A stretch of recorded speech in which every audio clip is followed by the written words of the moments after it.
Une maladie grave qui peut se développer si jamais vous avez une infection transmise sexuellement ou une infection comme le E. coli, c'est la maladie inflammatoire pelvienne ou le PID en anglais, Pelvic Inflammatory Disease.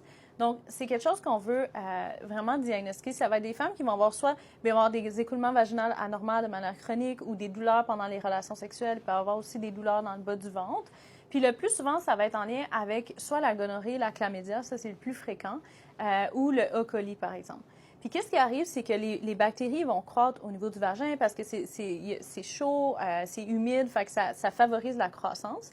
Puis si on ne le traite pas rapidement, bien là, ça va croître, puis ça va monter au niveau du col. Puis ça peut aller infecter l'utérus, se rendre jusque dans les trompes de Fallope, ça peut même se rendre jusqu'à l'ovaire. Puis l'ovaire est en intrapéritonéal, fait que ça peut aller même jusqu'au niveau de la vessie. Fait que dans ce cas-là, ce que ça fait, c'est que ça crée un tissu qui est cicatriciel, qui est inflammatoire. Fait que, par exemple, les trompes de Fallope peuvent devenir beaucoup plus épaisses, puis ça peut même venir jusqu'à bloquer les trompes. Fait que c'est pour ça que cette maladie-là, on veut la traiter rapidement parce que ça peut créer de l'infertilité. Si, par exemple, la femme va ovuler, l'ovule va passer, mais elle ne pourra plus passer au niveau de la trompe. Fait que les spermatozoïdes ne pourront plus se rendre au niveau de l'ovule pour la fertiliser. L'autre chose qui peut arriver, c'est s'il y a un petit spermatozoïde qui réussit à se faufiler, bien, l'ovule, elle n'aura pas le temps de se rendre jusqu'au niveau de l'endomètre. Fait que ça va créer des risques de grossesse ectopique. Donc, la grossesse va commencer au niveau de la trompe de Fallope.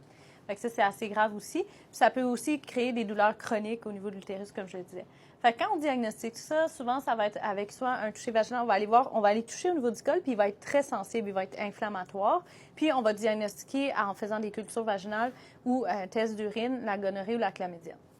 Ou, comme j'ai dit, le E. coli. Fait qu'à ce moment-là, on va donner des traitements antibiotiques, mais sur une plus longue période pour s'assurer que la femme permet de clairer l'infection.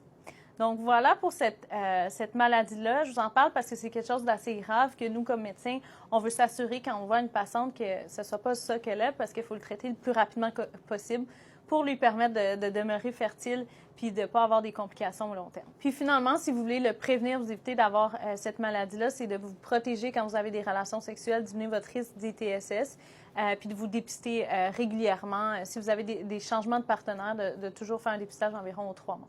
Donc voilà, j'espère que ça vous aide à mieux comprendre puis que ça ne vous fait pas trop peur. Si vous avez des questions, n'hésitez pas.